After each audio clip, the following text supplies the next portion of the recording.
لله رب العالمين، والصلاة والسلام على سيد الأولين والآخرين خاتم النبيين حبيب رب العالمين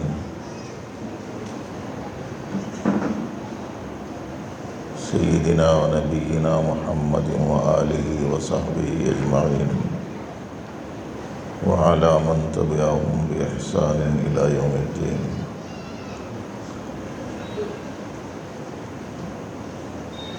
وبعد، فقد قال النبي صلى الله عليه وسلم: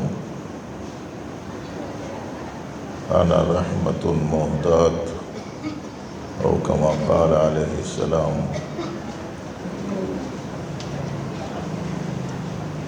وقال الله عز وجل: أعوذ بالله من الشيطان الرجيم، بسم الله الرحمن الرحيم، وما أرسلناك إلا رحمة للعالمين. صدق الله خالقنا العظيم.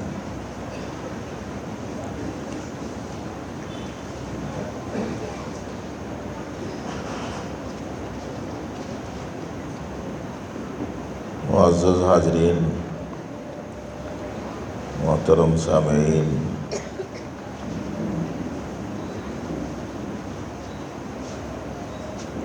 اگر سن رہی ہوں تو قابل اکرام خواتین،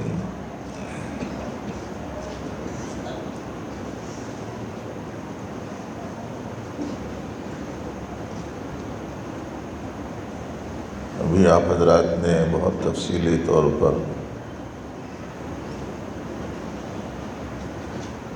حضرت مولانا الیاس صاحب رشادی سے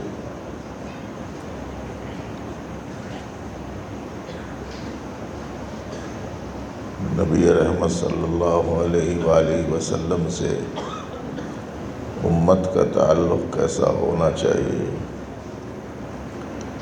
قرآن کریم کی ایک آیت مبارکہ کی روشنی میں بڑی وضاحت کے ساتھ سماعت فرمایا۔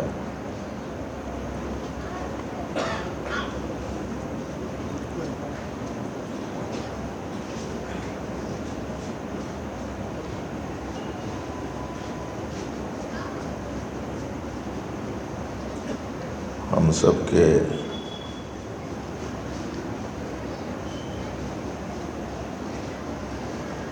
شیخ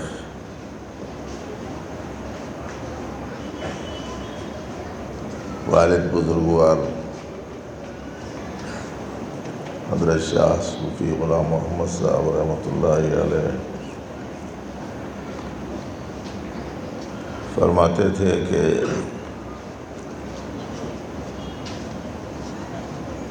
ایک نبی کی ذات ہے، دوسرے نبی علیہ السلام کی صفات ہیں، تیسرے نبی علیہ السلام کے افعال ہیں، اور چوتھے نبی علیہ السلام کے آثار ہیں۔ آثار رسول صلی اللہ علیہ وسلم، افعال رسول صلی اللہ علیہ وسلم، صفات رسول صلی اللہ علیہ وسلم، ذات رسول صلی اللہ علیہ وسلم۔ ایک امتی کا تعلق نبی علیہ السلام سے ان چاروں اعتبارات کے ساتھ ہونا چاہیے۔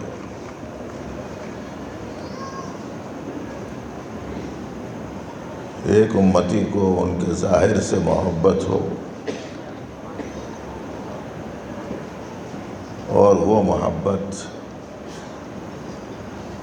اس سے ظاہر ہو رہی،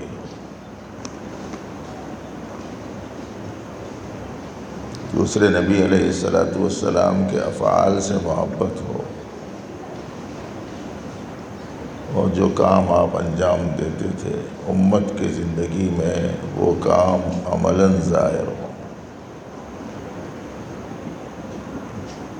نبی علیہ السلام کی صفات مبارکہ جو تھیں ان کی جھلک امت میں نظر آئے۔ اور ذات نبوی صلی اللہ علیہ وآلہ وسلم سے اس قدر گہری وابستگی ہو کہ جس کے بارے میں حضرت نے فرمایا آپ کا عشق نہ ہو جس میں کسی طور سے بھی وہ نہیں صاحب ایمان رسول عربی۔ تو ایک امتی کا تعلق نبی رحمت صلی اللہ علیہ وآلہ وسلم سے ان چاروں اعتبارات سے ہونا چاہیے۔ اور حضرت یہ بھی فرماتے تھے کہ آج امت نے آثار رسول سے منہ موڑ لیا، افعال رسول سے پیٹھ پھیر لی، صفات رسول کو ترک کر دیا،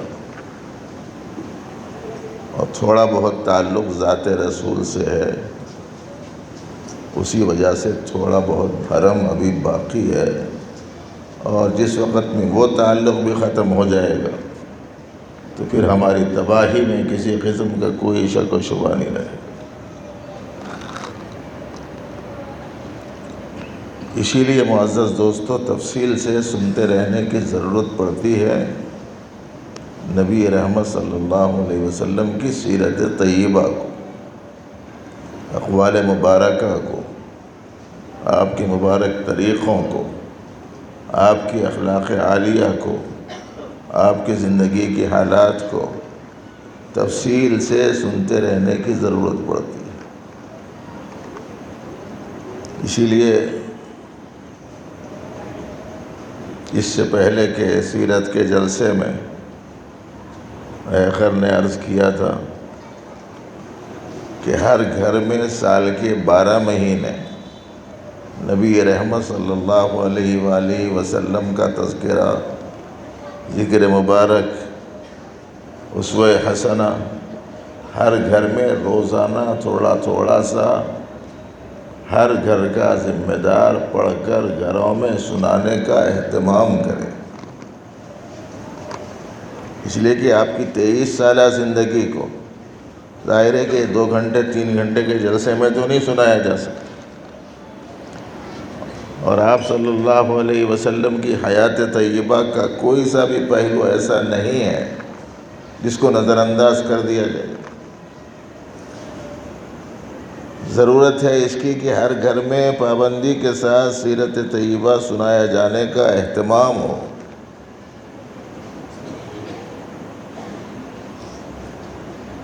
لیکن اکثر گھروں میں سیرت طیبہ پر کتاب بھی موجود نہیں۔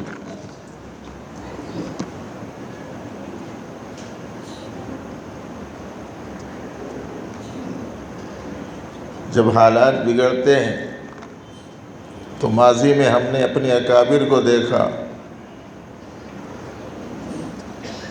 کہ مسجدوں میں اور گھروں میں نبی علیہ السلام کے تذکرے پر مشتمل کتابیں پابندی سے پڑھی جاتی تھیں،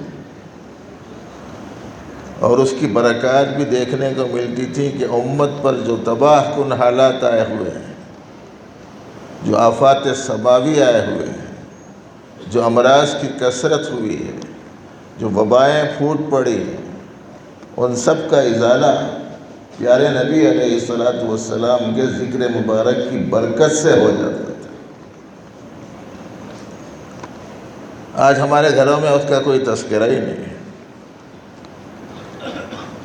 ابھی حال ہی میں مجھے معلوم ہوا کہ ہمارے ہی اکابر علماء اور مشائخ میں سے بعضوں نے اس بات کا اہتمام فرمایا کہ ربیع الاول کے مہینے میں خاص طور سے اپنے تمام متعلقین کو کثرت سے درود شریف کی تلقین کی، اور ایک ٹارگٹ مقرر کیا کہ سارے کے سارے لوگ اتنی مقدار میں پڑھیں کہ کم از کم 2 کروڑ کی تعداد میں ہو جائے۔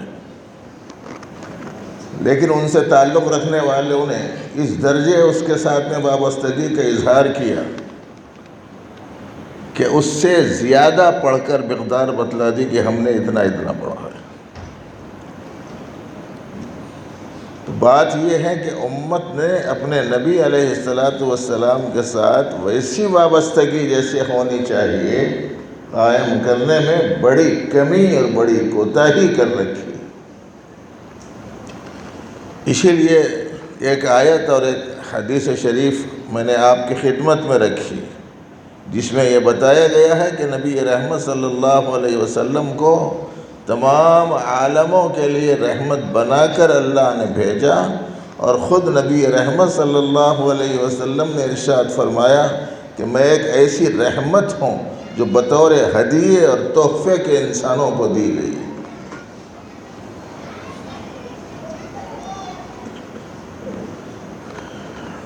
اور اسی کا نتیجہ تھا جس وقت پوری دنیا ظلمت کدہ تھی، تاریکی میں ڈوبی ہوئی تھی، بدترین حالات کا شکار تھی، لڑائیوں اور جھگڑوں سے زندگیاں اجیرن بنی ہوئی تھی، عداوتوں اور نفرتوں کا بازار گرم تھا، برائیوں اور شراب خوری کی عمومی عادت تھی، بچیوں کو زندہ دفن کر دینے کی بدترین بیماری ان کے اندر موجود تھی، لڑائیاں جھگڑے اتنے زیادہ کہ نسلوں میں منتقل ہوتے تھے، مرنے والا شخص مرتے ہوئے وصیت کرتا تھا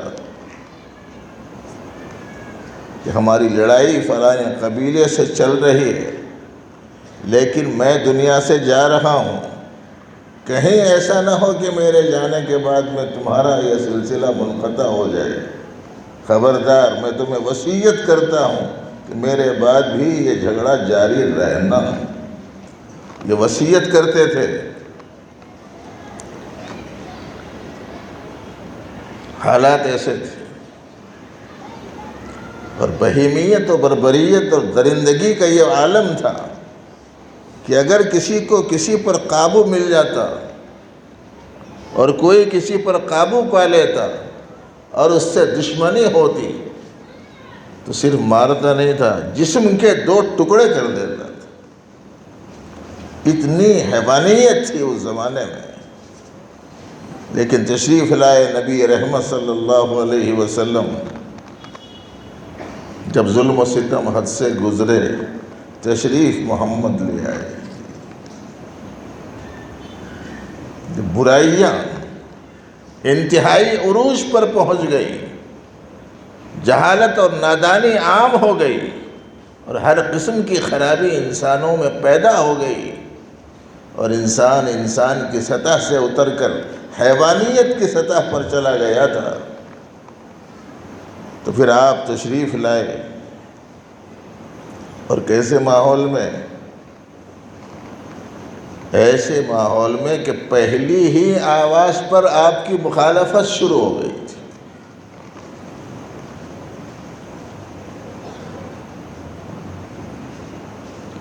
اور وہ مخالفت باہر سے نہیں، اندر سے ہوئی تھی،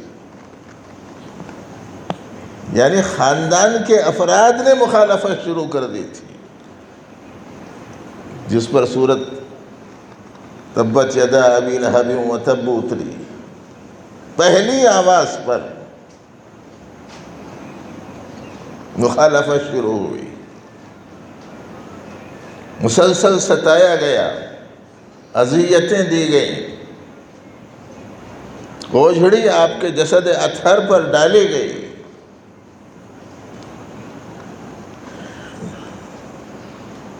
گلے میں رومال ڈال کر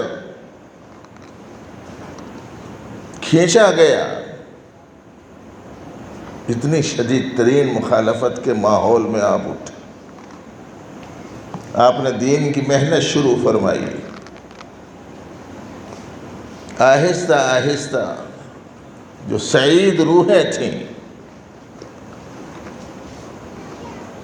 اور جن کے قلوب میں حق کو قبول کرنے کی صلاحیت باقی رہ گئی تھی، ایک ایک کر کے نبی علیہ السلام کی طرف آنے لگ گئے۔ اب سرداران قریش میں کھلبلی مچ گئی، اور سر جوڑ کر سب نے مل کر مشورہ کیا کہ کیا کرنا چاہیے۔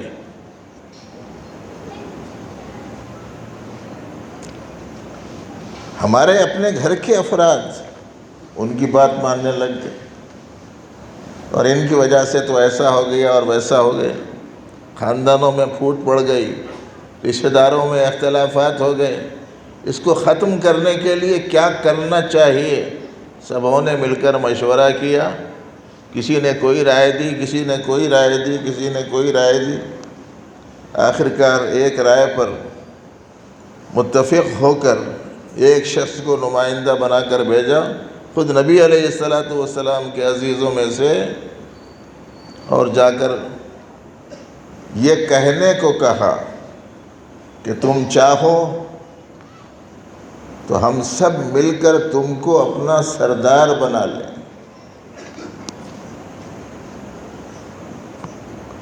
اور اگر تم مال چاہتے ہو تو اتنا مال جمع کر دیں کہ آپ سب سے زیادہ مالدار بن جائیں،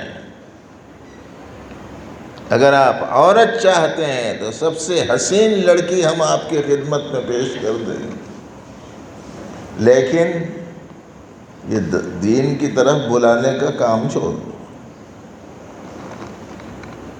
سرداری لے لو، مالدار بن جاؤ، حسین ترین عورت ہم پیش کرنے کو تیار ہیں، آپ قبول کر لو، لیکن یہ کلمے کی دعوت چھوڑ دو۔ یہ بات بار بار سنے ہوئی ہے، اور اس پر نبی علیہ السلام کا جواب کیا تھا وہ بھی بار بار کا سنا ہوا ہے۔ آپ نے فرمایا یہ تو وہ چیزیں ہیں جو تم لوگ دے سکتے ہو، لیکن اگر کوئی ایسی چیز بھی دینے کا اظہار کر دو جس کو انجام دینا تمہارے لیے مشکل ہے کہ چاند و سورج کو لا کر ہاتھ میں رکھ دیں، تب بھی میں اللہ کے اس پیغام کو لوگوں تک پہنچانے سے نہیں رکوں گا، مجھے یہ چیزیں منظور نہیں ہیں۔ ابتدائے اسلام ہی میں نبی رحمت صلی اللہ علیہ وسلم نے ہر برائی کی جو 3 چیزیں جڑ تھیں اس کو کاٹ دیا۔ جملہ ذرا اچھا غور سے سننا، ہر برائی کی جڑ یہ 3 چیزیں ہیں۔ ایک مقام و مرتبہ،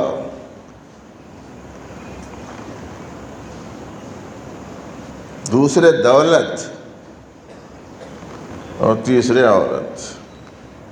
پوری دنیا میں جہاں کہیں خرابیاں ہیں، جس قسم کی صورت میں بھی ہیں، ان سب کے پیچھے یہی 3 بیماریاں ہیں۔ کوئی عہدے کے لیے لڑتا ہے، کوئی دولت کے لیے ہر قسم کا کام کر گزرتا ہے، کوئی عورت کے لیے دین تک چھوڑنے کو تیار ہو جا رہا ہے۔ اس کی جڑ کاٹ دی تھی نبی علیہ السلام نے بالکل ابتدائی مرحلے ہی میں، لیکن آج کی جو صورتحال ہے وہ ہے کہ ان سے نسبت رکھنے والا بھی انہیں 3 چیزوں کو مضبوطی سے پکڑا ہوا ہے کہ میری پوزیشن متاثر نہ ہونا، میری حیثیت ختم نہ ہونا، 4 لوگوں میں اہم ترین بننا، اور ایک بڑی تعداد ہے وہ جو دولت کے پیچھے دوڑ رہی ہے، اور نوجوانوں کی ایک اچھی خاصی تعداد ہے جو محض نفسانی خواہشات کی تکمیل کے لیے دین کو خیرباد کر رہے۔ بہرحال بھائیوں، اس ماحول میں نبی رحمت صلی اللہ علیہ وسلم تشریف لائے، اور ایک ایک کر کے لوگ آتے رہے، دامن رسول صلی اللہ علیہ وسلم سے وابستہ ہوتے رہے، اور آپ کی ایک ایک بات کو سینے سے لگاتے رہے، اور 100% آپ کے منشے کے مطابق زندگی گزارنے کا اہتمام شروع کیا، تو اللہ جل شانہ نے اس بدترین ماحول کو بہترین ماحول میں تبدیل کر دیا۔ عقیدوں کا بگاڑ ختم ہوا، معاشرت کی خرابیاں ختم ہوئیں، معاملات کی خرابیاں ختم ہوئیں، اخلاقی خرابیاں زائل ہوئیں، اور لڑنے والے ایک دوسرے سے محبت کرنے والے بنے، نفرت کرنے والے محبت کرنے والے بنے۔ لڑنے والوں نے لڑائیوں سے توبہ کی، اور ابھی آپ نے سنا شراب کے عادی لوگوں نے شراب سے توبہ کی، اور بچیوں کو دفن کرنے والے لوگوں نے بچی کی پرورش کو اپنی سعادت سمجھا، اور بدامنی کا ماحول ایسے پرامن ماحول میں تبدیل ہوا۔ ایک نوجوان لڑکی زیورات کے ساتھ اکیلی ایک شہر سے دوسرے شہر کو چلی جاتی تو نہ اس کو اپنی عزت کا خطرہ تھا، نہ زیور کے چھینے جانے کا اندیشہ تھا۔ ایسا پاکیزہ ماحول وجود میں آیا۔ جب لوگوں نے مانا تو تبدیلی یہ آئی۔ آج مسلمان سوچ رہے ہیں کہ ایسی صورت میں ایسے حالات بن گئے ہیں، وہ ہم کو کیا کرنا چاہیے، اس کے واسطے سنا رہے ہیں تفصیل۔ اس وقت میں حالات ایسے ہیں، مخالفت ہے، نفرت ہے، عداوت ہے، زندگیاں تنگ کی جا رہی ہیں، خلاف میں سازشیں ہو رہی ہیں، پریشان کن حالات دن بدن بڑھتے جا رہے ہیں۔ ایسی صورت میں کیا کرنا چاہیے بہت سے لوگوں کے ذہنوں میں ہے۔ تو اس کے واسطے غالباً سیدنا امام مالک رضی اللہ عنہ کا قول ہے کہ انہوں نے ارشاد فرمایا تھا، اس امت کے بعد والے حصے کی درستی بھی اسی چیز سے ہو سکتی ہے جس چیز سے اس امت کے پہلے اور ابتدائی حصے کی درستی ہوئی تھی۔ اس امت کا آغاز میں اصلاح کا جو سبب تھا، بعد کے ادوار میں بھی امت کی اصلاح کا وہی سبب ہو، کوئی دوسری چیزیں نہیں۔ اور وہ پہلا سبب کیا تھا؟ نبی رحمت صلی اللہ علیہ وسلم کی باتوں پر 100% یقین،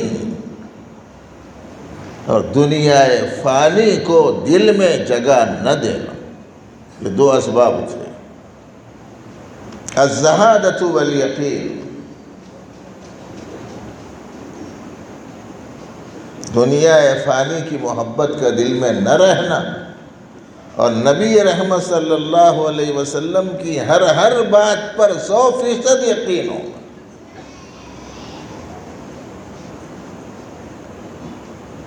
ذرہ برابر بھی شبہ نہیں ہوتا تھا صحابہ کرام کو، نبی علیہ السلام کی کسی بات پر ذرہ برابر بھی شبہ نہیں ہوتا تھا، ایسا ہی ہوگا بس۔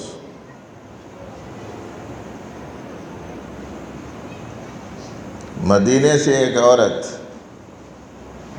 مکے کو ایک پیغام لے کر جا رہی تھی، یوں سمجھ لیجئے کہ ایک خفیہ پیغام تھا جو بھیجا جا رہا تھا۔ اللہ جل شانہ نے نبی علیہ السلام کو یہ بات بتلا دی۔ آپ نے 2 صحابہ کو بلایا اور فرمایا کہ جاؤ فلانے علاقے میں، فلانے میدان میں، فلانے درخت کے پاس ایک عورت ملے گی، اس کے پاس میں ایک خفیہ پیغام ہے، وہ لے کے آنا۔ تو صحابہ کرام گھوڑے کی پیٹھ پر سوار ہوئے، گھوڑوں کو سر پر دوڑایا اور وہاں پہنچ گئے جہاں نبی علیہ السلام نے بتایا تھا، اور پھر اس عورت کو پکڑ لیا اور فرمایا چٹھی کہاں ہے چھپائی ہوئی لاؤ، تمہارے پاس جو چٹھی ہے وہ دے دو۔ اس نے کہا نہیں میرے پاس کوئی چٹھی وٹھی نہیں ہے، میرے پاس کوئی خط وغیرہ نہیں ہے۔ تو صحابہ کرام نے فرمایا ایسا تو ہو ہی نہیں سکتا کہ ہمارے نبی علیہ السلام یہ فرمائیں کہ تمہارے پاس میں خفیہ چٹھی موجود ہے اور تم کہہ رہی ہو کہ نہیں ہے، ایسا نہیں ہو سکتا۔ جب نبی علیہ السلام نے فرما دیا تو پکے طور پر تمہارے پاس موجود ہے، اس واسطے خاموشی سے دے دو۔ تو اس نے کہا نہیں میرے پاس نہیں ہے، میرے پاس نہیں ہے۔ تو کہا کہ دیکھو ہم کو تفتیش کرنے مت دو، اگر تم دے دے گی تو ٹھیک ہے، نہیں تو ہم تمہاری پوری تلاشی لیں گے۔ اس کو یقین ہو گیا کہ اب یہ چھوڑنے والے نہیں ہیں اور میں چھوٹنے والی نہیں ہوں۔ تو اس نے اپنی لمبی چوٹی جو گوندھی ہوئی تھی، اس گوندھی ہوئی چوٹی کے اندرون میں ایک خفیہ پیغام تھا، اور اس کو اس نے اپنی کمر میں دبا رکھا تھا۔ اس نے اپنی کمر میں سے چوٹی نکالی اور وہ گوندھے ہوئے حصے میں جہاں اس نے چٹھی چھپائی تھی اس میں سے اس نے نکال کے دے دی۔ اتنا یقین تھا صحابہ کرام کو کہ نبی علیہ السلام کوئی بات ارشاد فرمائے تو اس کے خلاف ہو ہی نہیں سکتا۔ ذرا ہم میں کہ ہر ایک کو جانچ لینا چاہیے کہ اگر ہمیں نبی علیہ السلام نے کوئی بات فرمائی ہے تو اس پر پورا یقین ہے کہ نہیں۔ 100% یقینی حیثیت سے اسے ہم تسلیم کرتے ہیں کہ نہیں ہیں۔ صحابہ کرام نے نبی علیہ السلام کو ایسا مانا تھا۔ اللہ نے قرآن مجید میں فرمایا فَإِنْ آمَنُوا بِمِثْلِ مَا آمَنْتُمْ بِهِ فَقَدِ اهْتَدَوْا، ہدایت تو اسی وقت ملے گی جیسے اے صحابہ تمہارا ایمان تھا ویسا ان کا ایمان ہو جائے۔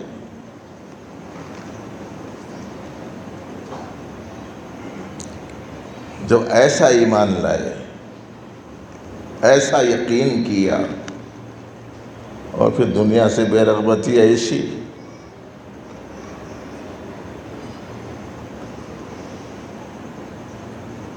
کہ فقر ہوا برداشت کر لیا، فاقہ ہوا برداشت کر لیا، پہننے اوڑھنے کو سہولتیں نہیں تھی برداشت کر لیا، بائیکاٹ لوگوں کی جانب سے ہوا تو برداشت کر لیا، اور بڑی بڑی فتوحات ہونے کے باوجود ان کے اندر یہ دنیا پسندی کا مزاج نہیں پیدا ہوا جیسے آج ہوتا جا رہا دن بدن۔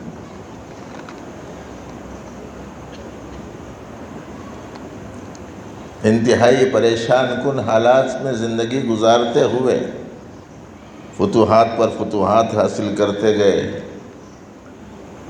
نہایت قیمتی سرمایہ ایک جنگ میں کامیاب ہونے کے بعد ایک صاحب کو ملا تو انہوں نے لے جا کے ایسا ڈال دیا مال غنیمت کے ڈھیر میں، جیسا تیر ملی تو ڈال دیا، بھالا ملا تو ڈال دیا، تلوار ملی تو ڈال دیا، اور کسی کا زیرہ بختر مل گیا تو وہ ڈال دیا، جیسے کچھ کپڑے ملے تو وہ ڈالے، کچھ برتن ملے تو وہ ڈالے۔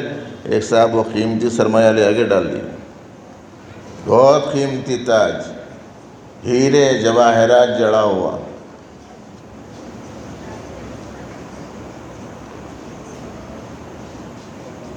یعنی اس قدر زیادہ مال والا، اس قدر زیادہ قیمت والا کہ علماء نے بیان فرمایا کہ اسے بیچا جائے تو 7 پشتوں کو کافی ہو جائے، اس کو لے آ کے ڈال دیا۔ ایک صاحب کو معلوم تھی اس کی قیمت کا کچھ اندازہ تھا، انہوں نے کہا ارے یہ بھی ایسی پھینک کے جا رہے ہیں، تو معلوم بھی ہے وہ کیا ہے۔ ایک صاحب کی زبان سے یہ جملہ نکلا تو انہوں نے ارشاد فرمایا معلوم ہے اسی لیے پھینک دے رہا ہوں، مجھے معلوم ہے آج کسی لکھپتی کو کروڑ پتی کو چلتے چلتے راستے میں 500 کی نوٹ گری ہوئی دکھی، سب کیا کرتا دیکھو، ہے لکھپتی ہے کروڑ پتی، چلتے چلتے رک جاتا ہوں، حالانکہ اس کی تو ہے نہیں، مگر رک کے اسے اٹھانے کے چکر میں رہتا ہوں، اور 500 روپے بھی شاید زیادہ بول دے رہوں گی، کیا ہے کہ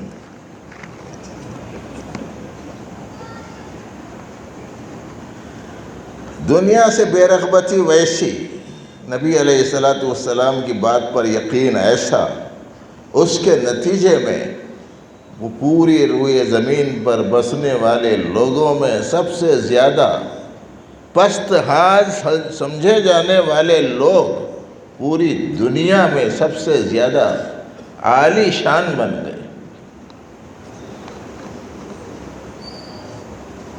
اللہ نے بڑے بڑے زمین کے حصوں کو ان کے قدموں تلے کر دیا، اور اس وقت کی مادی 2 عظیم طاقتوں کو ان لوگوں نے پامال کیا، اور روم اور فارس کو فتح کر لیا، اور پھر وہ غیر مہذب سمجھے جانے والے لوگ اس قدر مہذب بنے کہ ہمارے یہاں ہندوستان کے بعض وہ لوگ کہ آزادی کا صحرا جن کے سروں پر بندھا جاتا ہے، وہ کہا کرتے تھے حکومت کرنا ہے تو ایسی کرو جیسے ابو بکر صدیق نے کی، اور حکومت کرنا ہے تو ایسی کرو جیسے عمر فاروق نے کی۔ پرائیوں نے مان لیا ان کا لوہا۔ اتنی موٹی کتاب میں نے پڑھ رکھی ہے جس میں لکھا ہے، تمام پرائیوں نے لکھا کہ محمد صلی اللہ علیہ وسلم کون تھے، ان کا کیسا انقلابی کام تھا، اور کس درجے بہترین نمونہ انہوں نے پیش فرمایا، اور کیسی صالح معاشرت قائم فرمائی، اور کیسے عظیم الشان اخلاق پیش فرمائے۔ میرے بھائیوں، یہ اللہ کا کرم ہے کہ ہم لوگ اس بابرکت نبی آخر الزمان صلی اللہ علیہ وسلم کی امت میں ہیں۔ اللہ جل شانہ کی دی ہوئی اس نعمت کو، آپ کو معلوم ہے کہ نبی علیہ السلام بہت بڑا احسان ہے اللہ پاک کا۔ یوں تو ہر نعمت ان کی نعمت ہے، اور ہر پہلو سے اللہ کے احسانات ہیں، لیکن نبی علیہ السلام وہ عظیم الشان احسان اور نعمت ہیں کہ اللہ نے ان کا تذکرہ قرآن کریم میں احسان کے ساتھ میں کیا، اور فرمایا کہ اللہ نے احسان فرمایا کہ تمہارے پاس میں پیغمبر آخر الزمان کو بھیجا۔ ایسے عظیم الشان پیغمبر کی امت میں ہیں، اب ایسی صورت میں ہماری نگاہیں کہیں اور کاہے کو اٹھ رہی ہیں؟ کیوں ہم دوسروں کی طرف دیکھ رہے؟ دوسرا ہماری آنکھوں میں کیسے جچ رہا ہے؟ ہمارے دل میں، دماغ میں دوسروں کے لیے جگہ کیسے بن رہی ہے؟ حضرت صوفی صاحب رحمۃ اللہ علیہ نے ایک شعر میں ارشاد فرمایا، دیکھو اگر تم اللہ کی نظر میں، اللہ کی نگاہ میں، اللہ کے نزدیک پسندیدہ بننا چاہتے ہو تو ایک کام یہ کرو کہ اپنے آنکھوں میں نبی علیہ السلام کو بسا لو۔ اس کو حضرت نے لفظ کسی سے تعبیر کیا۔ مصرے کے شعر کے 2 حصے ہیں، کسی کو نظر میں سماتا چلا جا، یہ کسی سے مراد نبی علیہ السلام ہے، کسی کو نظر میں سماتا چلا جا یا جماتا چلا جا، اور کسی کی نظر میں سماتا چلا جا۔ اگر نبی علیہ السلام کو اپنی نظروں میں چما لو گے تو تم اللہ کی نظروں میں سما جاؤ گے۔ اور یہ دراصل ترجمانی ہے قرآن کریم کی اس آیت کی جس میں اللہ رب العزت نے فرمایا فَاتَّبِعُونِي يُحْبِبْكُمُ اللَّهُ، لوگوں میری اتباع کرو، اللہ تمہیں اپنا محبوب بنا لے گا۔ اور جب اللہ محبوب بن جاتا ہے تو پھر آدمی کے لیے اور کیا چاہیے؟ ہماری نظریں اللہ سے ہٹ گئیں، اللہ کے رسول سے ہٹ گئیں، آخرت سے ہٹ گئیں، قرآن سے ہٹ گئیں، فانی چیزوں پر جا کر جم گئیں۔ اب رحمان کی دعوت آئے تو نہیں جاتا، دکان کی دعوت آئے تو چلا جاتا ہے۔ حی علی الصلاح حی علی الفلاح اللہ کی دعوت ہے نا، اللہ کی دعوت آئی نہیں جا رہا، عقیقہ ہے، تسمیہ خوانی ہے، اوپننگ ہے، چلے جا رہے ہیں سب۔ مخلوق کی طرف سے بلاوا آئے تو بڑے اہتمام سے شریک ہو رہے ہیں، خالق کی طرف سے بلاوا آیا تو نہیں جا رہے ہیں۔ کس کی کون سی چیزیں ہم لوگوں نے اپنے دل و دماغ میں بٹھا لی ہیں آخر؟ میرے بھائیوں، ان موجودہ حالات میں اگر دوبارہ اپنے آپ کو، اپنی ساکھ کو بحال کرنا ہو، اپنے حالات کو درست کرنا ہو اور اس تباہ کن دلدل سے اپنے آپ کو نکالنا ہو تو پھر دوبارہ وہی کام کرنا پڑے گا جو کام ابتدائی دور میں حضرات صحابہ کرام نے کیا تھا۔ جب تک ان سے وابستگی پکی اور سچی نہیں ہوگی اس وقت تک دشمنوں کو موقع ملتا رہے گا۔ اللہ کی مدد، اللہ کی نصرت، اللہ کا فضل شامل حال ہونے کے لیے ہم کو ضرورت ہے اس بات کی کہ اس ذات گرامی سے سچی وابستگی اختیار کر لیں جو رحمت للعالمین بن کر آئی، جن پر فضل الہی مسلسل ہے، جو اللہ جل شانہ کے محبوب و پسندیدہ ہیں، جو تمام عالموں کے لیے رحمت ہیں، جو تمام نبیوں کے خاتم ہیں، جو پورے انسانوں کے ہادی اور رہبر ہیں، ان سے سچی وابستگی حاصل ہونا ضروری ہے۔ اصل میں ہم لوگ مان لیتے ہیں کسی چیز کو مگر ثبوت نہیں دیتے۔ ہر چیز کا ثبوت چاہیے نا۔ آپ گاڑی پہ جا رہے ہیں، کس کی ہے گاڑی؟ تو میری ہے۔ آپ کی ہے، ثبوت فوراً نکال کے بتا دو، بطاقہ، یہ ہے صاحب اس کا ثبوت۔ یہ مکان کس کا ہے؟ بولے تو میرا ہے۔ کیا ثبوت ہے؟ دے رہا نا ہر آدمی۔ اب وہ عارضی ثبوت ہو کہ پکا ثبوت ہو مگر دے رہا۔ پکا ثبوت رجسٹری کے اور عارضی ثبوت نوٹری، دونوں پیش کر رہا ہوں۔ ہر چیز کا ثبوت ہے ہمارے پاس۔ میرے نزدیک سب سے زیادہ نبی رحمت صلی اللہ علیہ وسلم محبوب و پسندیدہ ہیں۔ ثبوت کیا ہے؟ دینا نہیں دینا۔ اور آج کل تو ہمارے ہندوستان میں یہاں تک نوبت پہنچ گئی کہ گھر میرا ہے، ثبوت یہ ہے، گاڑی میری ہے، ثبوت یہ ہے، موبائل میرا ہے، ثبوت یہ ہے، زیور میرا ہے، ثبوت یہ بتا رہے ہیں سب۔ مگر اب ایک نیا ثبوت پیش کرنے کا سلسلہ شروع ہوا چند برسوں سے۔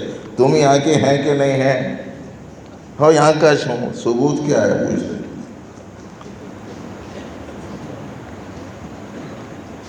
اور مسلمان ہے کہ خواب غفلت میں پڑے ہوئے ہیں، نہ ان کے پاس برتھ سرٹیفکیٹ ہے، نہ آدھار کارڈ ہے، نہ پین کارڈ ہے، اور نہ دیگر قسم کے بہت سارے۔ تم گریجویٹ ہیں، کیا ثبوت ہے؟ بولے تو فوراً لا کے بتاتا پتہ۔ تم یہاں کے ہیں کہ نہیں ہیں؟ اتنی بڑی مصیبت آ گئی اور مسلمان ابھی بھی سو رہا۔ 40 لاکھ لوگوں میں 20 لاکھ لوگوں کے پاس میں ثبوت موجود نہیں ہے۔ صرف اس ریاست کی بات سنا رہا ہوں میں آپ کو. ذرا بیدار ہو جائیں بھائی، وقت کی ضرورتوں کو سمجھیں. خیر یہ تو بات میں نے ایک ضمنی طور پر سنا دی، کیونکہ اب مستقبل قریب میں اس کی ضرورت پڑے گی، اس لیے بھی شاید اس کا تذکرہ کرنا مصلحت تھا، اس لیے سنا دیا. لیکن مجھے جو چیز آپ کے سامنے پیش کرنے کی ہے وہ یہ ہے کہ میں سب سے زیادہ نبی علیہ السلام کو چاہتا ہوں. میرے دل میں نبی علیہ السلام کی سچی عقیدت و محبت ہے، اور میں اپنی کامیابی اور نجات انہی کے راستے پر سمجھتا ہوں، اور انہی کے نقش قدم پر چلنے میں مجھے سرخروئی سربلندی مل سکتی ہے. میرا اعتقاد یہ ہے تو پھر اس کا ثبوت بھی چاہیے نا.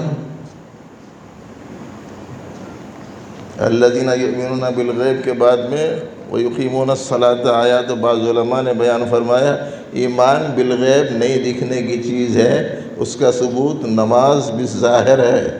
باہر نماز رہنا تو سمجھ میں آتا، ثبوت ہے وہ ثبوت. ایسے ہی نبی رحمت صلی اللہ علیہ وسلم سے سچا تعلق ہے تو اس کا ثبوت بھی چاہیے. ایک صحابی رسول صلی اللہ علیہ وسلم سے رسول کریم صلی اللہ علیہ وسلم نے پوچھا کیسی گزر رہی ہے، صبح شام کیسی ہو رہی ہے؟ انہوں نے فرمایا کہ اللہ کے رسول صلی اللہ علیہ وسلم ایمان کی حالت میں. آپ نے فرمایا ہر بات کی ایک حقیقت ہوتی ہے، تمہارے اس بات کی حقیقت کیا ہے؟ اس کا واقعی ہونا کیسے ثابت کرو گے؟ تو انہوں نے فرمایا کہ حضور جو بھی کام میں کرتا ہوں کرنے سے پہلے سوچتا ہوں. ذرا اچھا سن لینا، بھائیاں بھی سن رہی ہوں تو بہنیں بھی.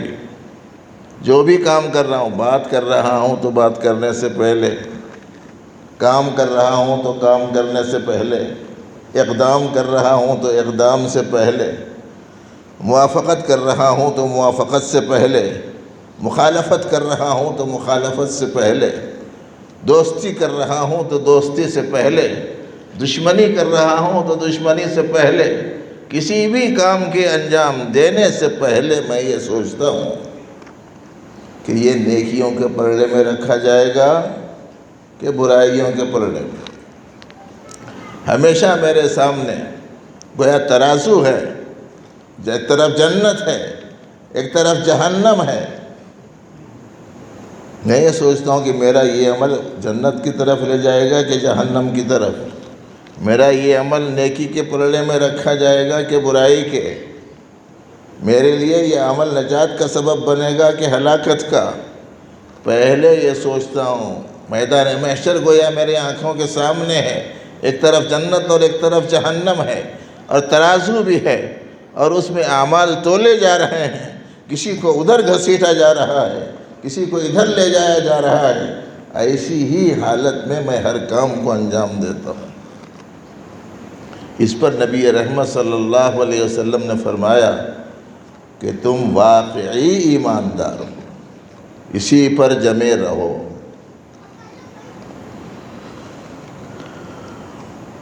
تم واقعی اور حقیقی ایمان والے ہو، تم اسی پر جمے رہو.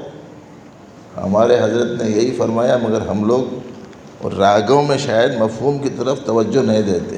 حضرت نے فرمایا تھا جو کام بھی کرو وہ برائے خدا کرو، نیت ہر ایک کام میں قرب و رضا کرو. حضرت نے فرمایا تھا، اور ہم سب کا تعلق حضرت سے ہے، مگر ان کی تعلیمات سے کوئی تعلق نہیں.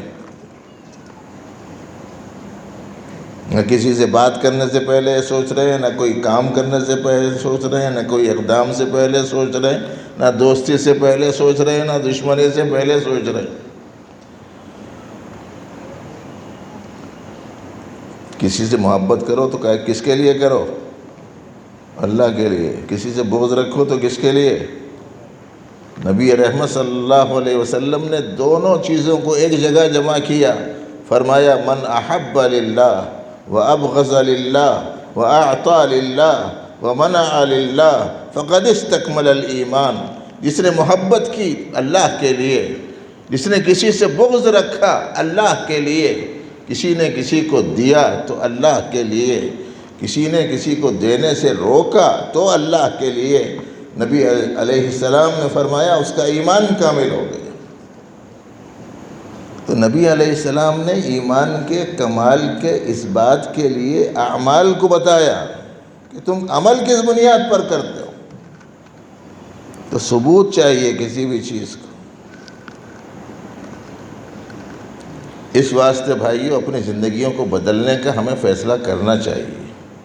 یہ ربیع الاول ہماری زندگیوں میں ربیع اور بہار کا سامان بن جائے، اور آئندہ پورے سال کے 12 مہینے یہ اسلام کا باغ لہلہاتا رہے، اور اسلامی احکام سے ہماری زندگی سرسبز و شاداب رہے، اور اسلامی اخلاق اس باغ میں کھلتے رہیں، اور اسلامی معاشرت کے ذریعے سے اس باغ میں تازگی اور نمو پیدا ہو۔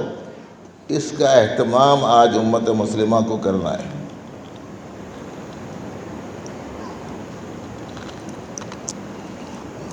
ایک اور بات، پیارے نبی علیہ السلام کی سیرت سے متعلق یہ بھی ذہن میں رکھیے کہ حضرت شاہ ولی اللہ محدث دہلوی رحمۃ اللہ علیہ نے نبی علیہ السلام کی سیرت طیبہ کے بعض ایسے پہلوؤں کو ذکر فرمایا جس کی طرف ہماری توجہ ذرا کم ہوتی ہے۔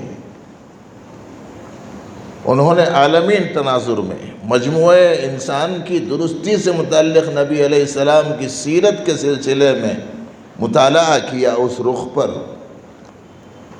تو اس میں انہوں نے جو باتیں لکھی ان میں سے صرف ایک جزیہ آپ کی خدمت میں اس موقع پر رکھ رہا ہوں۔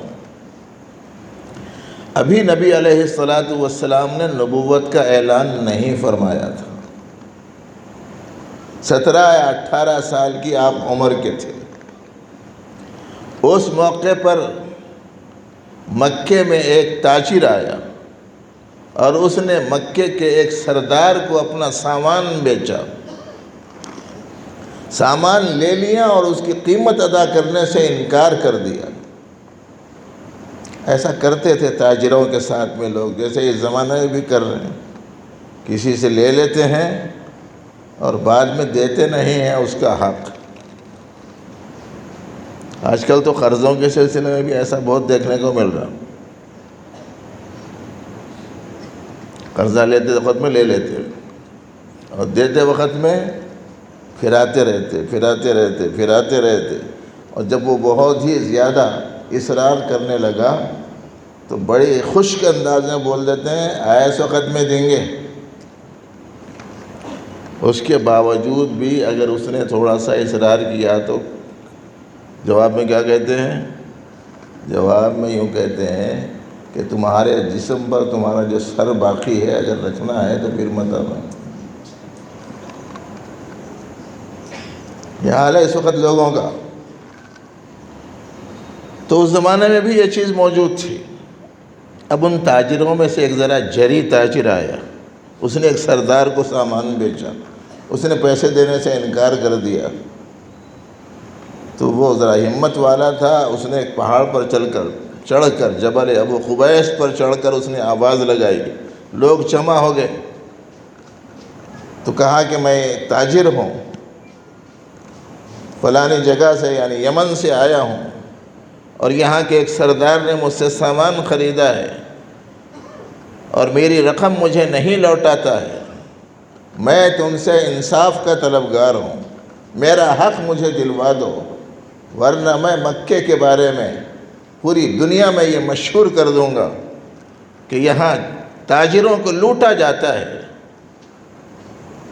اس طریقے سے تمہاری تجارت بند ہو جائے گی، لوگ اس عنوان سے آنا جانا چھوڑ دیں گے۔ سارے سرداران جمع ہو گئے، یہ اعلان سنا، سبوں نے مل کے کہا کہ نہیں بھائی، ایسی صورت میں تو نہ صرف یہ کہ ہماری بدنامی ہوگی بلکہ ہمارے کاروبار بھی سارے متاثر ہو جائیں گے، اس لیے آؤ سب مل کر ایک معاہدہ کریں گے۔ اس معاہدے میں نبی رحمت صلی اللہ علیہ وسلم نے 17 یا 18 سال کی عمر میں شرکت فرمائی، توثیق فرمائی، جس کا مین اور بنیادی جو حصہ تھا وہ یہ تھا کہ ہر ایک کے ساتھ انصاف کریں گے اور ہر ایک کو امن حاصل ہوگا اور ہر ایک کو آزادی حاصل ہوگی۔ امن سب کے لیے، انصاف سب کے لیے، آزادی سب کے لیے۔ اس معاہدے کی توثیق نبی علیہ السلام نے بھی فرمائی اس موقع پر، لیکن اس کے بعد سرداران قریش قائم نہیں رہے۔ نبی علیہ السلام اپنے اعتبار سے اس کے اوپر جمے ہوئے رہے، اور جب آپ نے نبوت کا اعلان فرمایا 40 سال کی عمر میں، تو اس موقع پر کسی نے یاد دلایا کہ آپ نے مکے میں ایک معاہدے کی توثیق کی تھی، کیا اب بھی آپ اس پر قائم ہیں؟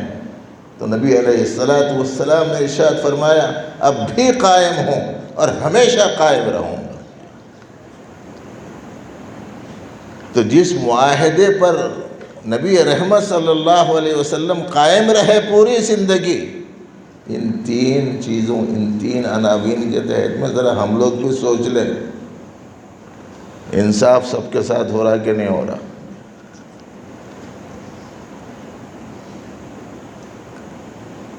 اپنوں کے ساتھ انصاف، پرایوں کے ساتھ ظلم، یہ تو عام ہے۔ اور اب گھر میں بھی اپنوں کے ساتھ انصاف نہیں۔ شوہر بیوی کے ساتھ انصاف نہیں کرتا، ساس بہو کے ساتھ انصاف نہیں کرتی، بھائی بھائی کے ساتھ انصاف نہیں کرتا، بچے ماں باپ کے ساتھ انصاف نہیں کرتے، اور ماں باپ بچوں کے ساتھ انصاف نہیں کرتے۔ اپنوں میں جب یہ عالم ہے تو ایسی صورت میں آپ کو معلوم ہے کہ انصاف نہ کرنا ظلم ہے،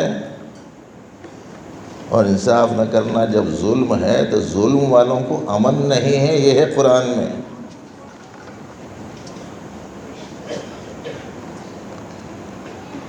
ارشاد ربانی ہے، الذین آمنوا ولم یلبسوا ایمانہم بظلم اولئک لہم الامن۔ جو لوگ ایمان لائیں اور اپنے ایمان کے ساتھ ظلم کو نہ ملائیں، ایسے لوگوں کے لیے امن ہے۔ آج اگر امن نہیں ہے تو اس کا سبب کیا ہے، سوچ لیجیے۔ یہ دوسری بات ہے کہ یہاں علماء کرام تشریف فرما ہیں۔ یہ لوگ بولیں گے کہ صاحب قرآن شریف کی آیت میں لفظ ظلم جو آیا ہے، اس سلسلے میں صحابہ کرام بہت ڈر گئے تھے۔ ایسی صورت میں پوچھا کہ ایسا کون آدمی ہے جس سے کسی قسم کی زیادتی نہ ہو؟ تو آپ علیہ السلام نے ارشاد فرمایا کہ یہاں ظلم سے شرک مراد ہے، لیکن قرآن شریف کا جو لفظ ہے وہ عام ہے، اس لیے شرک سب سے بڑا ظلم ہے، اور سب سے بڑا ظلم ہونے کی وجہ سے بے امنی اسی قدر بڑی ہے۔ لیکن اگر ظلم کے دیگر اجزاء جس قدر ہیں، امن اسی قدر متاثر ہوگا۔ اسی لیے فرمایا نبی علیہ السلام نے، الظلم ظلمات یوم القیامہ، ظلم قیامت کے دن سخت ترین اندھیریوں میں بدل جائے گا۔ ظلم نہیں، اللہ لا يحب الظالمین، اللہ ظالموں کو پسند نہیں فرماتے۔ اگر دیکھو کہ میری طرف سے ظلم تو نہیں ہو رہا، روزانہ کیسز آ رہے ہیں، سن رہے ہیں ہم لوگ، بچوں میں تقسیم برابر نہیں ہو رہی، بچیوں کو تو پوچھ کے ہی نہ دے دے۔ جو اولاد کے ساتھ میں انصاف نہیں کر سکتی، وہ عالم انسانی کے ساتھ بھی کیا کرے گی؟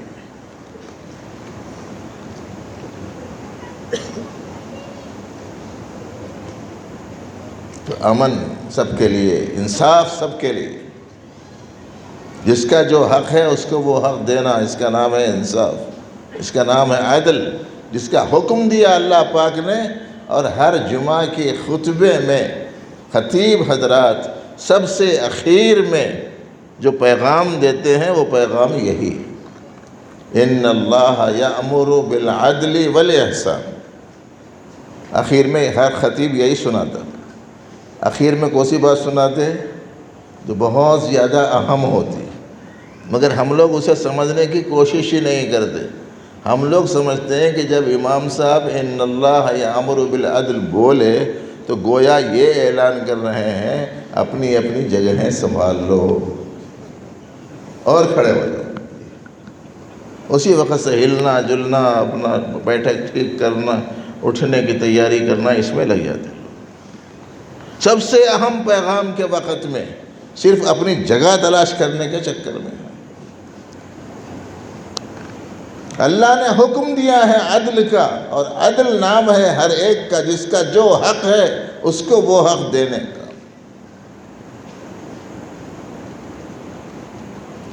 اور کس کا کیا حق ہے وہ ہم نے معلوم ہی نہیں کیا، ہم کو پتہ ہی نہیں ہے کہ کس کا حق کیا ہے، اور جاننا بھی نہیں چاہتے کہ کس کا کیا حق ہے۔ جانیں گے تو پتہ چلے گا کہ کس کا کیا حق ہے۔ صبح سے لے کے شام تک عورت بیمار ہو، صحت مند ہو، کمزور ہو گئی ہو، توانا ہو، ہر صورت میں اسے وہ سب کچھ کرنا ہے۔ وہ کہیں میری طبیعت ٹھیک نہیں، تو بولے کرنا ہی پڑے گا۔ بولے ہاتھ نہیں ہو رہا، کرنا ہی پڑے گا۔ بتائیے کیا اس کا نام عدل ہے؟ اللہ تعالیٰ فرمائے کھڑے رہنے کو ہاتھ نہیں ہو رہا تو بیٹھ کے نماز پڑھ لے بولے، اور کسی کو بیٹھنا بھی نہیں آ رہا ہے تو لیٹ کے بھی پڑھ لے سکتا بولے۔ اسلام کی جو تعلیم ہے وہ تو یہ ہے۔ پانی نہیں مل سکا تو بھائی تیمم کر لو، قرآن شریف میں ہے۔ میدان جنگ میں ہیں تو ایک رکعت پڑھ کے چلے جاؤ تاکہ دشمن حملہ نہ کریں، دوسرے لوگ جو دشمن کے مقابلے میں تھے وہ آگے ایک رکعت پڑھ لیں، بلکہ قرآن شریف میں ہے۔ اور ہم لوگ کسی بھی صورت میں تیار نہیں ہیں، بس یہ کرنا ہی کرنا ہے۔ اور شوہر محترم کا یہ حال ہے کہ بیوی جب کہتی ہے کہ بھائی ایسا کرو، اس وقت میں میری طبیعت ایسی ہے، ذرا تم بولو تھوڑا سا میرے ساتھ میں میری رعایت کرنے کے سلسلے میں، تو وہ بھی بڑے زام سے بولتا رہنا ہے تو یہاں یہی حالت میں رہنا ہے، بس اس کے خلاف نہیں۔ اپنے گھر میں بھی انصاف نہیں کرنے والا، عالم میں انصاف کا پیغام کیسے پہنچائے؟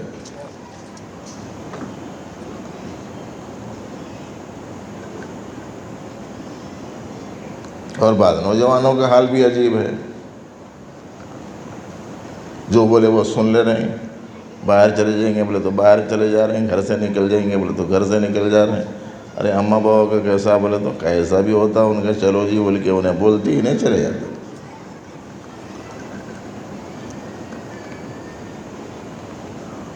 بتائیے کہ یہ صورتحال کیسی ہے بھائی؟ انصاف سب کے لیے، یہ وہ عہد ہے جو نبی رحمت صلی اللہ علیہ وسلم پوری زندگی اس پر قائم رہے۔ آج امت نے اس اصول کو چھوڑ دیا۔ امن سب کے لیے، اس اصول پر بھی قائم نہیں۔ آزادی سب کے لیے، اس اصول پر بھی قائم نہیں ہے۔ سب کے سب یہ چاہ رہے ہیں کہ دوسرے پورے میرے غلام بن کے رہنا۔ بہرحال بھائیوں، ابتدائے دور میں بھی قبل از نبوت بھی نبی رحمت صلی اللہ علیہ وسلم نے اس معاہدے پر کی توثیق کی تھی، اور پوری زندگی اس کے اوپر قائم رہے۔ آج امت کے اندر سے یہ چیز نکلتی جا رہی ہے۔ اس لیے پہلی سنائی ہوئی بات اور یہ دوسری بات دونوں ذہن میں رکھیں۔ اور آخری جو گزارش ہے وہ یہ ہے کہ دیکھو نبی علیہ السلام کا جو ظاہر ہے، ہم اس ظاہر سے تعلق رکھیں، ثبوت پیش کرنا۔ یہ علامت ہے، یہ دلیل ہے۔ آج تک بھی حضرت صوفی صاحب رحمۃ اللہ علیہ کے جو خاص تعلق رکھنے والے لوگ ہیں نا، ان کی ٹوپی کو دیکھتے ہی بولتے ہیں تو صوفی صاحب کے سے تعلق رکھنے والے ہیں کیا، بولے دیکھتے ہی پہچانتے۔ ہمارے نبی علیہ السلام کی کوئی سی بھی چیز ایسی نہیں ہے جسے نظر انداز کیا جا سکے۔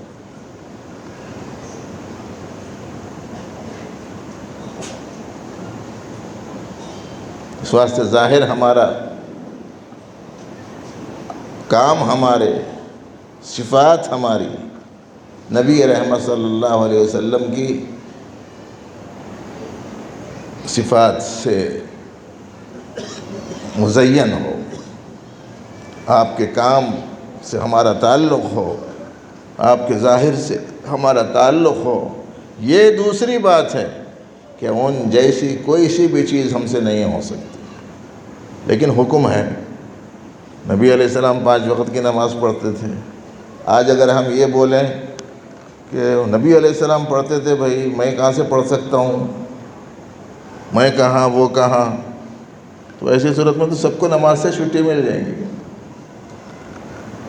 ویسی نہیں پڑھ سکتے جیسے آپ نے پڑھے تھے۔ ہمارے حضرت صوفی صاحب رحمۃ اللہ علیہ فرماتے تھے، پوری امت کی عبادت ایک طرف، پوری امت کی عبادت ایک طرف، میرے نبی علیہ السلام کے ایک مرتبہ پانی پینے کی عبادت ایک طرف۔ اگر اس کو پلڑے میں رکھا جائے تو نبی علیہ السلام کے وہ ایک عمل کی عبادت کا وزن اس پوری امت کے مقابلے میں بڑھ جائے گا۔ ویسا تو کر نہیں سکتے، لیکن حکم ہے تو کرنا ہے نا۔ آپ نے فرمایا ہے تو کرنا ہے۔ حکم دیا ہے نماز کا تو نماز پڑھیں گے، حکم دیا ہے عدل کا تو عدل کریں گے، حکم دیا ہے احسان کا تو احسان کریں گے، حسن کیا ہے، حکم فرمایا ہے تواضع کا تو تواضع اختیار کریں گے، حکم فرمایا ہے صبر کا تو صبر کریں گے، حکم فرمایا ہے شکر کا تو شکر کریں گے، اور حکم فرمایا ہے موت کے بعد کی زندگی کی تیاری کا تو اس پر عمل کریں گے۔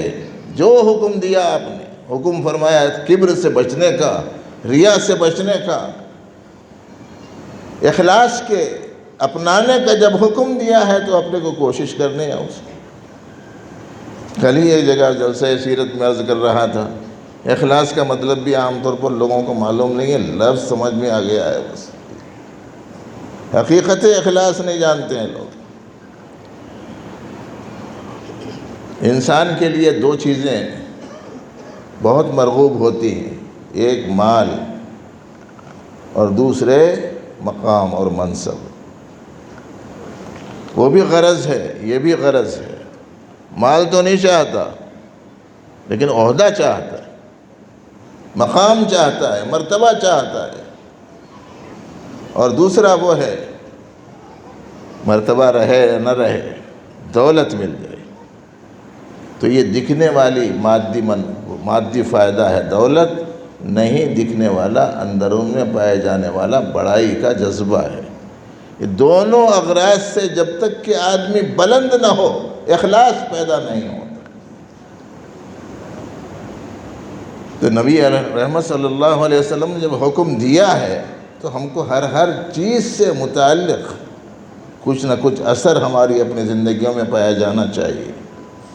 ان کے کاموں سے ہمارا تعلق ہو، ان کی صفات سے ہمارا تعلق ہو، ان کے آثار سے ہمارا تعلق ہو، اور وہ ذات گرامی اس درجے محبوب ہو کہ پوری دنیا کے مقابلے میں ہم سب سے زیادہ اہمیت انہی کو دینے والے ہوں۔ تب کہیں جا کر اللہ کی نگاہ میں پسندیدہ بن جائیں گے۔ جب اللہ کی نگاہ میں پسندیدہ بن جائیں گے تو انشاءاللہ ہمارے حالات خود بخود صحیح ہونا شروع ہو جائیں گے۔ ورنہ تو اس وقت میں ذرا حالات ڈال کے دیکھا جا رہا ہے کہ کتنے مضبوط ہیں دین میں، اور ڈر ہو رہا ہے کہ ذرا اور سختیاں بڑھ گئیں تو رہا سہا اسلام سے تعلق بھی ختم تو نہیں کر دیں گے۔ اس واسطے کہ سننے کو مل رہا بعض کی طرف سے کہ صاحب محض نفسانی خواہش کے غلبے سے دین چھوڑ دیے۔ کسی کو دیکھ لیا کہ صاحب پیسوں کی چاہت کی وجہ سے، خواہش کی وجہ سے جھوٹ بول دیا، جھوٹی گواہی دے دی۔ کسی نے زمین ہڑپ کر لی، مثال کے طور پر 1 کروڑ کی تھی، مگر گواہوں کی ضرورت تھی، اس نے 2 آدمیوں کو پکڑ لیا، خالی آؤ عدالت میں گواہی دے کے جاؤ، ہاؤ یہ ان کی ہے بول کے 10 لاکھ روپے لے لو۔ ان بولتا ہے آدھے گھنٹے کا، 1 گھنٹے کا، 2 گھنٹے کا کام ہے، جا کے بول لینے میں کیا حرج ہے، جا کے گواہی دے دینا۔ کہے کے واسطے 10 لاکھ روپیوں کے واسطے۔ ایمان کی قیمت دنیا سے 10 گنی بڑی، پوری دنیا سے 10 لاکھ تو میرے اور آپ کے جیب میں آ جاتے ہیں، پوری دنیا سے بڑی قیمت ہے ایمان کی۔ سب سے بڑا امیر ہے وہ جس کے پاس ایمان ہے۔ حضرت صوفی صاحب رحمۃ اللہ علیہ نے فرمایا، دل میں ایمان کی دولت کو بٹھاؤ بہنوں، سب امیروں سے امیر اپنے کو پاؤ بہنوں۔ آپ لکھ پتی سے امیر ہیں، کروڑ پتی سے امیر ہیں، ارب پتی سے امیر ہیں، دنیا کے ٹاپ مالداروں سے زیادہ آپ صاحب دولت ہیں، جب ایمان کی صفت آپ کے پاس موجود ہے۔ جھوٹ بولتے ہیں لوگ اس کی وجہ سے۔ تو ظاہر سے بھی تعلق ہو، کاموں سے بھی تعلق ہو، صفات سے بھی تعلق ہو، اور سال کے 12 مہینے نبی رحمت صلی اللہ علیہ وسلم کا تذکرہ ہو، روزانہ درود شریف کثرت سے پڑھا جائے، ہر کام میں سنت نبوی صلی اللہ علیہ وسلم کو ملحوظ رکھا جائے۔ اگر امت مسلمہ کا آدھے سے زیادہ حصہ اگر اس پر آ گیا تو اللہ کی ذات سے امید ہے کہ انشاءاللہ حالات پھر سے ٹھیک ہونے کے آثار پیدا ہو جائیں گے۔ ورنہ تو بھائیوں بہت دور کر دیا جا رہا ہے دین سے، اور حالات بہت خراب ہوتے جا رہے ہیں۔ اس کی بنا پر دوبارہ پھر سے اس بگڑے ہوئے ماحول اور اس خطرناک دنیا میں جو بہتری پیدا ہوئی تھی، جس ذات گرامی کی تابعداری سے، جس ذات گرامی کی اطاعت سے، جس ذات گرامی کی محبت سے، جس ذات گرامی سے تعلق سے، اور جس ذات گرامی کی اتباع سے، وہ حالات جو انتہائی خراب تھے بہتر بن گئے۔ آج بھی ان بگڑے ہوئے حالات میں اگر دوبارہ درستی چاہتے ہیں تو پھر دوبارہ اپنی زندگیوں کو درست کرنے کا اہتمام ہم لوگوں کو کرنا چاہیے۔ بس اس موقع پر اتنی ہی گزارش پر بات ختم کی جا رہی ہے۔ بہت دیر سے آپ حضرات نے بڑی توجہ سے سماعت فرمایا، اور اچھی خاصی تعداد میں ماشاءاللہ جمع ہوئے۔ جو بھی پیغام اس اسٹیج سے آپ کو دیا گیا وہ سب کا سب قرآن و سنت کی روشنی میں، اسوہ نبوی صلی اللہ علیہ وسلم کی روشنی میں، اور ہدایات و تعلیمات کی روشنی میں آپ کی خدمت میں پیش کیا گیا ہے۔ اس واسطے ہر مسلمان بھائی کو، بہن کو، نوجوان کو، عمر رسیدہ کو، سب کو ان باتوں کو اچھی طرح یاد رکھنے اور اس کے مطابق زندگی گزارنے کا ارادہ کرتے ہوئے اللہ سے توفیق مانگنے کا اہتمام کرنا چاہیے۔ وآخر دعوانا ان الحمدللہ رب العالمین۔ ہمارے صحت کے لیے دعا کی خواہش کی ہے۔ ایسے ہی ایک دعوت کے کام کے بڑے ذمہ دار معمر شخص تھے، غالباً نبی خان صاحب کو جن کا نام تھا، وہ گزر گئے، تو ان کی مغفرت کی دعا کی بھی درخواست آئی ہوئی ہے۔ بہرحال آپ تمام حضرات تمام مرحومین کے لیے مغفرت اور تمام بیماروں کے لیے صحت کی دعا کا اہتمام فرمائیں۔ ربنا لک الحمد کلہ ولک الشکر کلہ، یا رب صلی وسلم دائما ابدا علی حبیبک خیر الخلق کلہم۔ ربنا آتنا فی الدنیا حسنہ وفی الآخرۃ حسنہ وقنا عذاب النار۔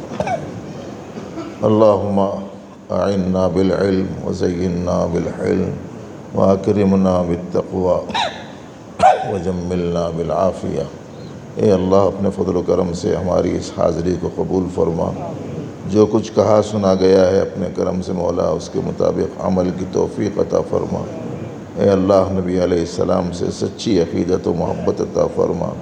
آپ علیہ السلام کی ایک ایک سنت کو ذوق و شوق سے اپنانے کی توفیق نصیب فرما۔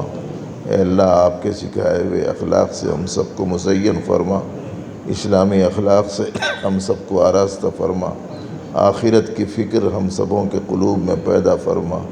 اے اللہ دنیا دنی کی محبت ہمارے دلوں سے نکال دے۔ اے اللہ اسلام اور اہل اسلام کو سربلندی نصیب فرما۔ اے اللہ ملک کے حالات کو درست فرما، ظالم حکمرانوں کو اے اللہ ہٹا کر عادل حکمرانوں کو قائم فرما۔ اے اللہ ظالم حکمرانوں کو ہٹا کر عادل حکمرانوں کو قائم فرما۔ اے اللہ امت اسلامیہ کی حفاظت فرما۔ مولا ہماری جان و مال، عزت و آبرو کی حفاظت فرما، ایمان و اعمال کی حفاظت فرما، دینی خدام کی حفاظت فرما۔ اے اللہ مساجد کی، مدارس کی، ربانی خانقاہوں کی حفاظت فرما۔ اے اللہ خدمات دین سے وابستہ لوگوں کی حفاظت فرما۔ اے اللہ اپنے فضل و کرم سے دوبارہ اسلام کی سربلندی کے نظارے کرا دے۔ اے اللہ آپ قادر مطلق ہیں، جو چاہیں کر سکتے ہیں، کن فیکونی شان کے مالک ہیں، پورے انسانوں کے دل آپ کے قبضے قدرت میں ہیں۔ اے اللہ اپنے کرم سے عمومی ہدایت کے فیصلے فرما، اور جن کے حق میں ہدایت مقدر نہ ہو اپنے کرم سے ان کی اس زمین کو پاک فرما۔ اے اللہ ان سے ہماری اس زمین کو پاک فرما۔ اے اللہ اپنا فضل خاص ہم سب کو عطا فرما۔ اے اللہ اپنی ذات عالی سے خاص تعلق نصیب فرما۔ ہمارے بیماروں کو شفا عطا فرما، جو گزر گئے ان کی مغفرت فرما۔ خاص طور سے اے اللہ حضرت مولانا شاہ کمال الرحمن صاحب رحمۃ اللہ علیہ کے درجات کو بلند فرما، اور ان کی خدمات کو قبول فرما۔ اے اللہ اس مدرسے کے خدام جو گزر گئے، مولا اپنے کرم سے ان سب کی مغفرت فرما، ان کے درجات کو بلند فرما۔ اے اللہ اپنے فضل و کرم سے جو بیمار ہیں ان سب کو شفائے کاملہ عاجلہ نصیب فرما۔ اے اللہ جو گزر گئے ان کی مغفرت فرما، جو بیمار ہیں ان کو صحت عطا فرما، جو پریشان ہیں ان کی پریشانیوں کو دور فرما، جو قرضوں میں گھرے ہوئے ہیں ان سے خلاصی نصیب فرما۔ اے اللہ جو انبیاء لڑکیاں ہیں ان کے لیے مناسب رشتے عطا فرما۔ اے اللہ جو بے اولاد ہیں انہیں نیک اولاد نصیب فرما۔ اے اللہ ہمارے ان علماء کرام کی خدمات کو بے حد قبول فرما، ان کے مدارس کو استحکام نصیب فرما، روز بروز ترقی عطا فرما۔ اے اللہ ہر اعتبار سے ہر مسلم گھرانے کو اسلام کا ترجمان بنا دے۔ اے اللہ رحم کا، کرم کا، عافیت کا معاملہ فرما۔ اے اللہ جب تک زندگی ہو دین حق پر استقامت عطا فرما، اور جب اس دنیا سے گزرنے کا وقت آئے تو ایمان پر موت نصیب فرما۔ اے اللہ اپنے کرم سے ہماری دعاؤں کو قبول فرما۔ وصلی وسلم وبارک علی سیدنا محمد وآلہ وصحبہ اجمعین۔ الحمدللہ رب العالمین۔